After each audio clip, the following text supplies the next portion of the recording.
Welcome to Englishehe channel, the show that helps you navigate the adult world one conversation at a time. So let's talk about something we all need to get better at: workplace behavior. Yes, Gen Z, we're looking at you, but not in a blaming way.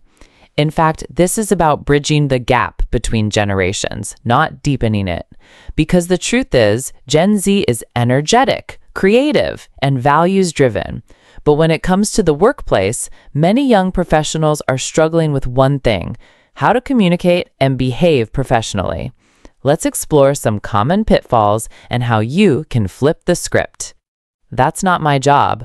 Sounds honest, right? But in the workplace, this can come off as uncooperative or even entitled. You may feel frustrated about being asked to take on tasks outside your scope, and that's valid. But instead of shutting it down, try saying, "That's not my area of expertise, but I'd be happy to learn or connect with someone who can help." That response shows team spirit without compromising your boundaries. And it matters. Research shows that positive work environments lead to better performance and stronger relationships.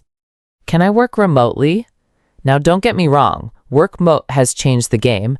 And yes, it can support better work-life balance, but constantly asking to work from home, especially in more traditional environments, can be misread as a lack of commitment. Older generations, especially those in leadership, often equate physical presence with dedication. So before making that request, read the room. Show that you're willing to meet halfway. You'll come across as solution-oriented, not dismissive. This could have been an email.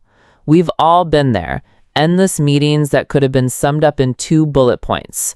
But saying this out loud to your boss? Risky. It can come off as rude, even if it's true.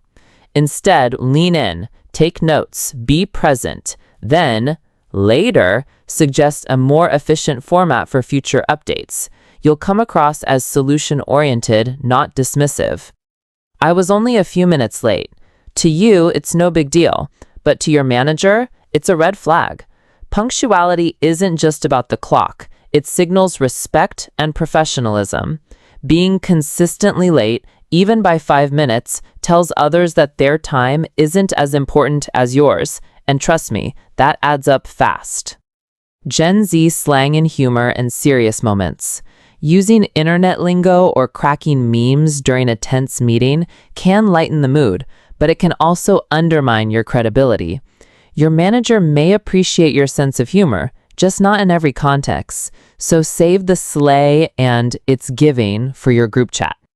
"I can't handle this pressure." Work is hard, pressure is real. And yes, Gen Z is one of the most mentally health-aware generations ever. That's a strength. But using stress as a reason to shut down when things get tough, not the best move. Instead, acknowledge the pressure and ask for support or a short break.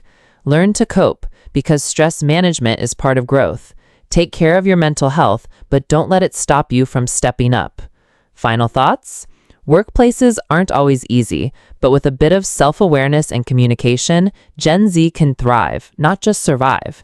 You don't have to change who you are. Just learn to play the game smartly, respectfully, and intentionally. If this episode hit home, share it with a friend, especially one who's just starting out in their career. Follow Englishehe channel. Until next time, stay sharp and remember, professionalism never goes out of style.